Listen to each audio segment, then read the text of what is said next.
Welcome to the Exploring Unschooling podcast. I'm Erica Ellis from Living Joyfully, and I'm joined by my co-hosts, Pam Laricchia and Anna Brown. Hi to you both.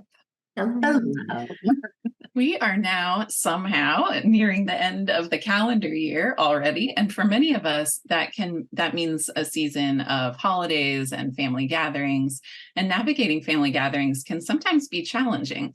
After all, like we always talk about, people are different, and most people have their own expectations and opinions about how the holidays should be.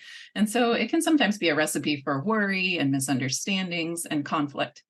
So with this season in mind, we have released a new focus course on the Living Joyfully shop called Navigating Family Gatherings. In this 4-week course, Pam and Anna share mindset shifts and practical strategies for making family gatherings a positive experience for you and your loved ones, and leave you feeling empowered and looking forward to your family gatherings rather than dreading them. Navigating Family Gatherings is based on a monthly theme of the same name in the Living Joyfully network.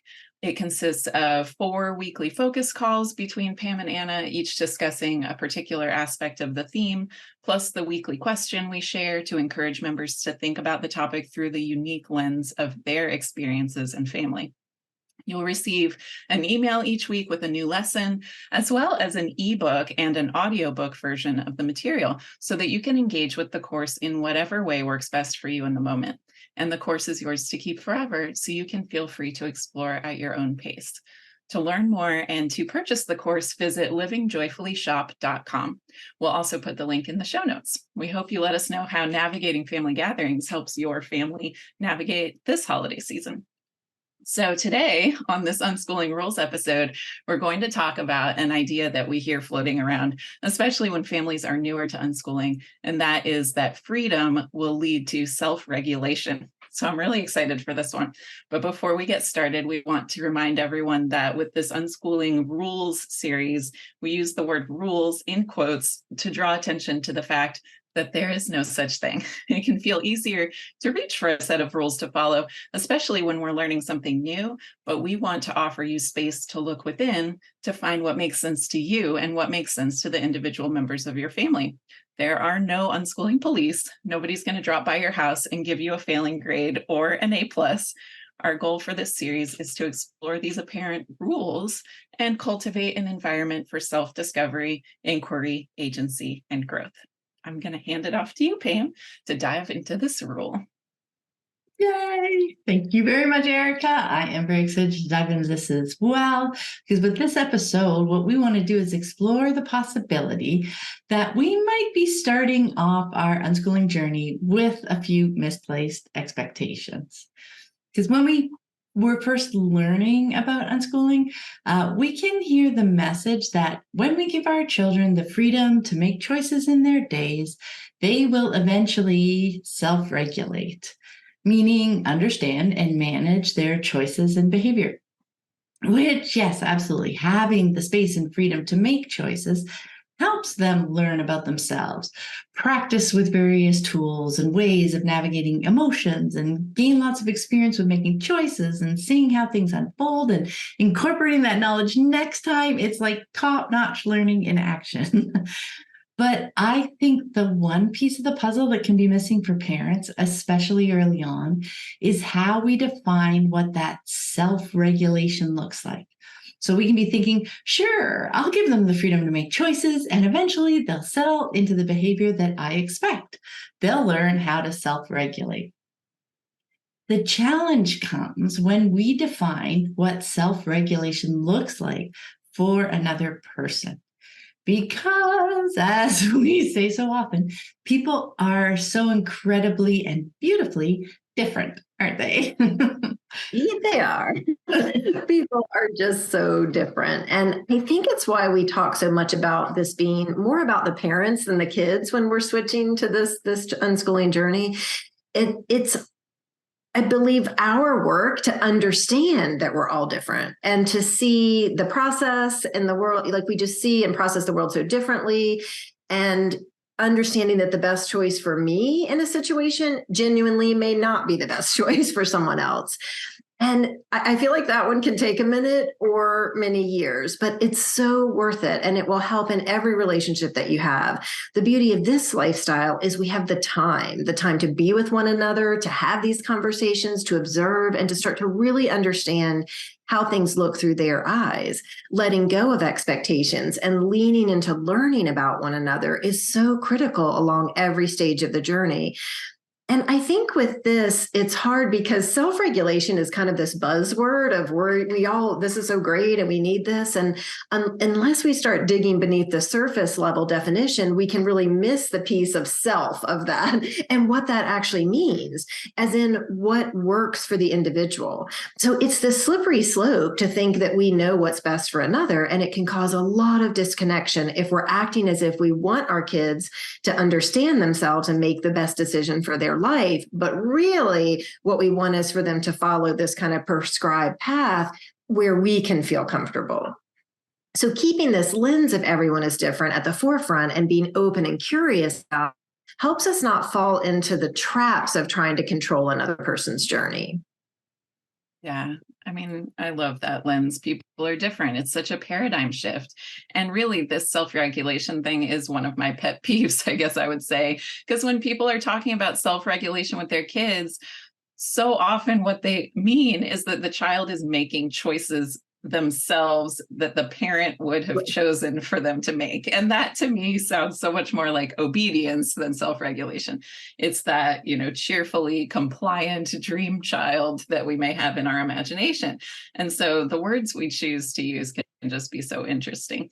And what's more interesting to me is looking through the people are different lens. So if you look at any aspect of life, what works for one person will not work for another person. And so if we can move away from the one right way idea, we open up a world of possibilities, whether we're talking about food or sleep, their interests, how much time they spend outside, movement, reading, art, music, really anything. You can find people on such a wide spectrum of choices in the world, and it's all okay. Only each individual person can tell what is working and what isn't working for them. So maybe it's more that the freedom that an unschooling life gives a child gives them space and time to more deeply explore what feels good to them and to their unique minds and bodies. And that may lead to a better understanding of themselves. I mean, that sounds really awesome to me. And I do hope that my kids are finding that to be true in their lives. That time and space, though, does not lead to them making the choices that I would make. It really doesn't make any sense that it would. I mean, they're getting to know themselves better, and people are all different. And so if that's what anyone is looking for when they're using that term self-regulation, I would just encourage a little curiosity, to dig into that idea. Yes. That's what I loved it. I love digging into words. What does it mean to me? Because we can just quickly latch onto a word and start using that in our conversations. And that's kind of the lens that we bring to it. But if we don't take the time to drill down, it's like, what really is the energy that I'm bringing to that term or to that idea? Because one of the things that I think is also missing from this idea of self-regulation is that it doesn't mean alone, right? That self piece. As soon as we start talking about it, it's like, oh, they're going to do this themselves, right? But with unschooling, our kids' learning doesn't happen in a vacuum. We don't put that expectation on them that they will figure things out on their own and come back to us when they have the answer about all those things you were listing, Erica. We are a family. We live together. When we choose to not send our kids to school, we're also choosing to cultivate a welcoming and supportive learning environment for them outside of school. And it's not just for the school subjects, but for all the other learning that just comes with being a human being. But phrases like self-regulation or self-directed, when we just absorb them, they can imply that they should be doing it on their own and that we should be hands off. Oh, they're self-regulating, they're self-directing, we shouldn't be involved. But for me, that self prefix means that they have agency, that the choice is ultimately theirs. I don't want to bring judgment into the process because that can mess up what they're learning. But that doesn't mean I need to remove myself from the learning and the choice making process altogether, right? We're still together. And depending on the nature of the choice, they may absolutely find it helpful to talk through their options, especially the external processors out there. It can be fun to bounce around ideas and brainstorm possibilities, and they may well be curious to hear my thoughts or previous experiences in similar situations. Same with processing emotions and behaviors, normalizing these things, validating these things. We're on their team. They do not need to figure it out all on their own.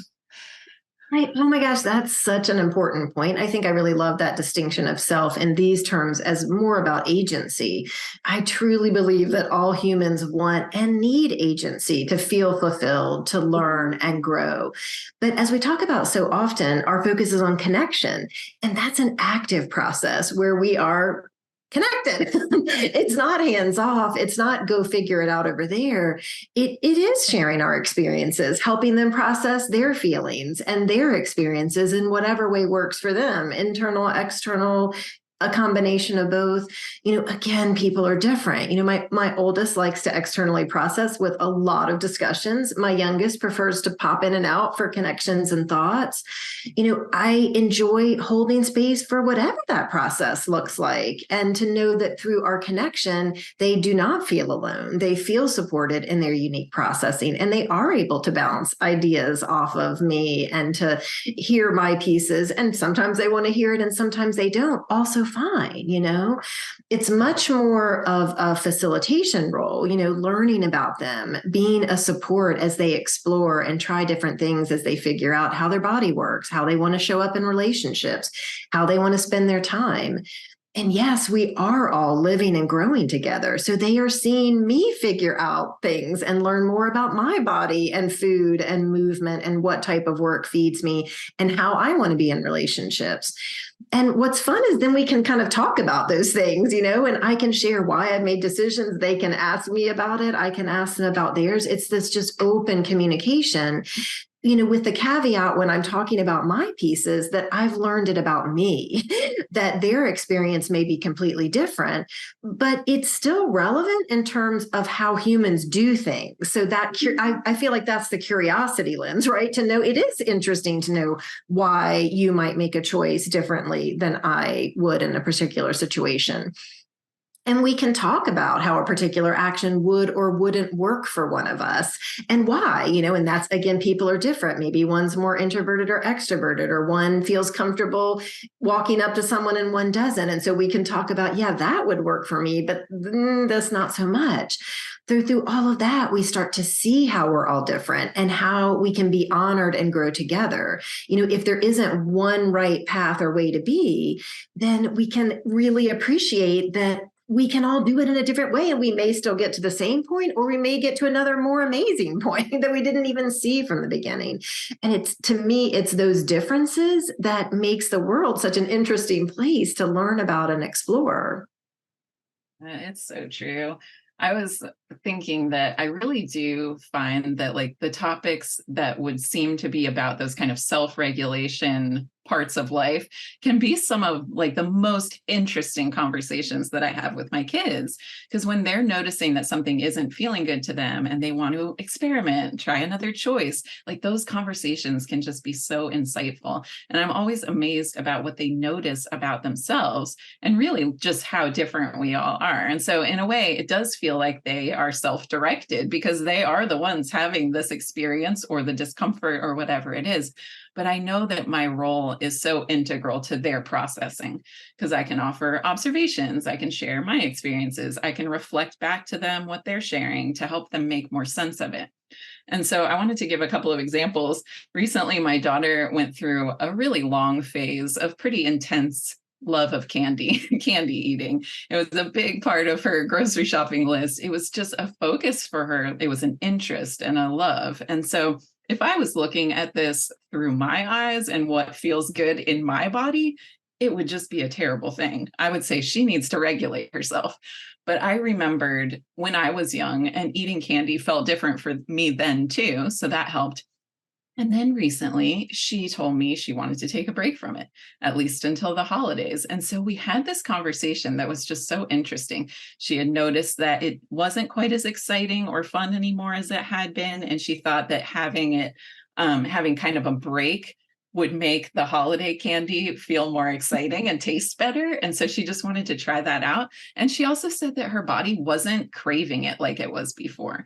She would describe, like, I just feel like my body's craving saltier foods now, and I'm not thinking of candy as much. And so this may look like an example where by having that freedom, my child is making what would now be the better choice through the adult's eyes. But I'm trusting that she is processing each experience and really checking in with how it feels to her. She knows that the candy is still there at the store. It's an option, and it's okay to take a break from it too, without judgment from me either way. And so I'll just give another example that kind of went in the other direction. So she has also talked to me about her time watching videos on YouTube. And there was this one night where she said that I would be amazed by how many hours she watches YouTube each day. And she opened up the little iPad time tracker, and I was amazed. I actually hadn't realized how many hours that was. But then she told me that having a video going in the background helps her concentrate on all the things she wants to do. So she said she's not really watching it all that time. She's working on a build in Planet Zoo, or playing Minecraft, or doing a drawing, or whatever else she's engaged in. She just has this video running. And so for me, it helps me concentrate to have things really quiet. And so if I was directing her, I would say, you need to regulate that and make it quiet for yourself so you can draw. But people don't all agree on this. This is another people are different thing. And so for her to have noticed this about herself, and then to have that space to make the choice that, yeah, having these YouTubers just talking in the background while she's doing something feels helpful to her brain. Like, I just think that's amazing. She's like figuring out what works for her. And it's not about external judgment or trying to do what I think should feel the best based on my own experience. She's figuring herself out. And I just love that. I do love that story so much. And I feel her so deeply, because that is me as well. Like, I will always have videos on in the background, even when I'm like, because if I'm trying to concentrate, what I notice is the silence. That is louder to me. And it's like, and so it is just literally figuring it out for ourselves, because we are so different. And when we don't bring that judgment piece to it, that it's all okay to explore and try, like, to be able to come and just say, I'm changing my mind, I'm trying something different. The freedom to be able to say that without, maybe feeling the need to hide it because, I'm not sure they're going to agree, or, I'll be able to feel their energy, even if they don't come out and say it. They'll be like, "Oh, that's okay." You can feel that. So yeah, I love that. I didn't know you could look up your hours watch. That would be very interesting to do. But yeah, I have it on in the background when I'm working, when I'm in the kitchen. I mean, there are times too when I choose silence, and it's very curious to see the difference. It's like, oh, why do I want to have everything off right now? It's fascinating. It's learning about ourselves. I love it so much. Okay, so what now? I do think it's worth taking some time to think about what that phrase, self-regulation, means to you. So is it an idea you think about? Is it something that you bring into your conversations, even with yourself? Do you have an end goal in mind for things? And if so, whose goal is it? Like, all thoughts are okay. All questions are okay. We're just exploring and having fun and playing with ideas, right? It's okay to ask yourself. It's okay to say, yes, I have an end goal. I really want this. And then you can keep digging into that. I really want this for this other person. What is the implication of that? It's fascinating to do. And thinking back on some of the unschooling rules that we have talked about in this series, are you envisioning your children self-regulating around tech use, or around sleep schedules, or the topics they learned about? Are you waiting for them to announce that they want to learn math? or I want to go to bed at 10 o'clock every night. Like you were saying, Erica, it's like, you know, sometimes it's interesting because sometimes the things that they come up with are more conventional, right? I don't want to eat candy for now. And, do I feel a relief with that? Ooh, that's something curious to dig into as well. Oh, they want to go to sleep earlier. And look, they're getting up in the morning, before school time or work time, because then it's like, oh, I've got these ingrained schedules. Where's that coming from? But truly, that is not what self-regulation looks like, right? It does look different for everyone. So instead of having an end goal in mind for their self-regulation journey, just try getting curious about what it looks like for them. It really is so worth exploring our expectations and even how we define success on our family's unschooling journey. Especially in those first couple of years, I did a lot of work around what I imagined unschooling would look like and what it actually looked like day to day. So being able to shift away from judgment and just towards curiosity helped me see that what it actually looked like was leaps and bounds better than what I initially expected. But I needed to open up and just question how I was defining success, how I was imagining my days, and to question, oh, that's interesting. Why is that not aligning with what I was seeing? So maybe they didn't go to bed at the same time every night. But what I saw in action was they did consider how tired they were, what they were doing, and what they were in the middle of doing, what the possibilities were for that evening, what the plans were for the next morning, and so many different things. Because with unschooling, self-regulation doesn't look like our kids setting a rule for themselves and following through on it day after day. Oh, look, they're being consistent. They're self-regulating finally. But it does look like them weaving together what they know about themselves and about the context of the moment they're navigating so they can make the choice that they feel will serve them best. There were definitely times when they considered all the things and made a choice very different from the one that I would make in that situation. Yet they were definitely understanding and managing their choices and behavior. They were self-regulating. And they were doing it pretty brilliantly, I would say. It was just seeing them in action. It's life-changing for me. Watching them in action is life-changing for me. It's really true. I have found it so valuable to dig into those cultural ideas. We tend to just accept them at face value, whether it's about, technology or bedtime or what foods to eat. And maybe that's because of time. It's a shortcut, right? We have this kind of, oh, this is standard things that people know and understand. But so often those ideas do not serve the individual at all. And if we are, if you're listening to this podcast, I feel like something about that conventional path hasn't been feeling good or hasn't been serving your child, and you're noticing some rubs or bumps. And then what we see is that when we step off that kind of tunnel path that's being set out for us, there are so many things that could use a second look and just like put through that lens of like, oh, is this working for me? Is this idea serving me? And I feel like this is a big one, understanding that our kids are learning about themselves and what works for them and how to find their own unique path. And they'll be playing around with all of those hot topics, food, technology, sleep, and learning. And many more. And it's wonderful that they are and that they can have the space to do that. Because when you think about it, as adults, we are often still playing around with those very same topics. So I'm not sure that it ever ends, but I've also seen that mine, who are now in their mid-20s, just have a much better sense of self than I did at their age. They have kind of a clearer sense of what works and doesn't work for them. And I still see them trying things and pushing out of their comfort zone and experimenting, but it seems to be from a much more grounded place. I felt like it took me decades to really understand my body and what I wanted separate from what everybody around me wanted for me.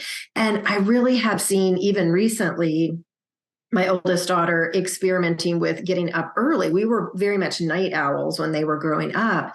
I have become a bizarrely early bird, and it's weird, right? And so she and I have talked about it a little bit, but we don't live together, so I don't know like her habits of all the sleeping. And so recently we had a conversation where she's like, "Yeah, I tried for about 6 months this getting up earlier, and there were things I liked, and then I really didn't. I think I'm just a night owl." And I'm like, yes, but there was no energy to it. There was no like judgment that one is better than the other, because she knows I accept both. It's really just what works for my body at the time. And so that's what I loved, whereas I feel like I carried judgment with me for longer of like, oh, this is what I'm supposed to do, or this is the path, that everybody wants me to do. And so then I'm having to kind of parse through that. So I just feel like it's such a gift we're giving our kids, a chance to experiment and learn about themselves in an environment where they have our support and they have the time to play around with it. Yeah, right. I love that about distinguishing between what everyone else wants from us and then what our own mind and body is saying. It's just so valuable to be able to tune in and like this is an adult undertaking for me where my kids are able to do it now. And so it's pretty amazing. I also just wanted to mention something else that came to mind through that people are different idea. And that's that people have different levels of comfort with routine. So it is possible that there are kids who will set a rule for themselves and follow through day after day, because for some people that routine feels very secure and safe. And then for other people, routine feels like they're being trapped and they need to escape. And so neither one of these is bad. But I'm just thinking, if you're a parent who feels very comforted by routines, it could feel really dangerous to have a child who does not want to be trapped by a schedule or a certain way of doing things. And so it might be really hard to see that without just wishing that this child would regulate. But I just think it feels so nice to just leave space for people to be themselves, just leave enough space for our kids and for us to figure out what really feels good and works for us without all of the judgments and the warnings about this is a better way or this is the right way. And it's also okay to have seasons like you're talking about and to change, what we want our lives to be like, depending on just the context of the moment or the season. So tuning into our own mind and body and trusting that our kids are also able to do that for themselves. From my experience, it just brings a lot of peace and a lot of really amazing learning too. So much. And something that you said really kind of harkened back to something Pam said a bit ago, which was if you're really looking at self-regulation as a path to a goal, like this kind of stationary point, that may be the rub too, right? Because what I see in myself, what I see in my adult kids, is that it's totally changes in seasons of our lives and how we're feeling and seasons of the month and, the days, the different things. And so I think that's a good place to dig in. It's like, oh, am I picturing this linear path? We come to unschooling, they're going to have this freedom and then they're going to taper off to this beautiful stationary point that feels very comfortable. And I just don't think that's the way humans work. I feel like we want to try things and things change and our bodies change. And I don't know. Yeah, I think that's interesting. That was exactly what bubbled up for me too while Erica was talking. The importance and the value of, and your story that you were sharing about, night owls and early birds. It's just so valuable to not have the judgment around that, so that it doesn't feel like I'm doing something wrong. Like you said, that linear path to a goal and then stationary. I figure myself out. This is the answer. So I need to keep doing that. I need to keep fitting myself into that because that's the answer. That's who I am. But to understand that there are seasons, that there are different situations in the moment, and that it's okay to make different choices and to play with them and see, right? I think that holding things lightly and without expectation just really leaves so much space and energy and acceptance and just curiosity for me anyway about, ooh, I'm like feeling a little stuck here right now. What might I want to change up? What might I want to try earlier? I literally just set an alarm for tomorrow morning. It's earlier than like my typical time. And because I typically don't like alarms, but here's a little season where I want to play with that. And I may turn it off as soon as it goes off and like, yep, not trying that anymore. But it's totally okay. I don't need to define myself by these pieces that I self-regulate to, because, I think all choices are me trying to figure out what's best for me. And that is, to me, that's the self-regulation piece, having the agency that we were talking about earlier, to just look at myself and look at what's going on and look at what maybe, I'm trying to accomplish or what direction I'm trying to go, and to be able to play with that. And yeah, our expectations of as parents, even as to how we define what self-regulation should look like through our lens, because we can find ourselves just making little comments here or there, or making suggestions that always are trying to just nudge them toward what feels self-regulated to us. Yes, yeah. Rather than considering who they are as a person and helping them, fully supporting them, not standing back, but fully supporting them to find out or to explore what that looks like for them and what that feels like for them and how that can change over time. Oh, I love that stuff. I love it too. I'm having a lot of new thoughts about this that I didn't have before.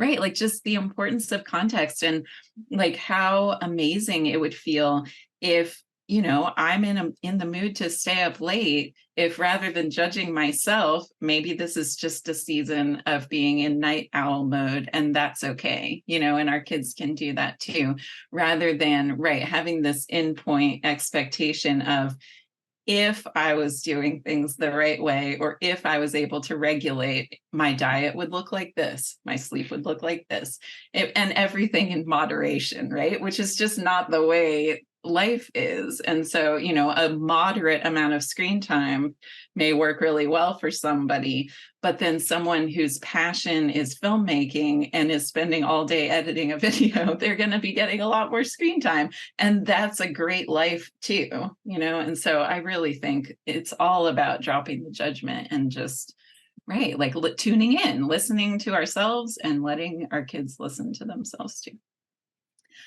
So this was a very fun unschooling rule to dive into with you both. And for all of our listeners, we would love it if you would join us in the Living Joyfully Network, our online community where we talk about so many rich topics that impact our unschooling lives.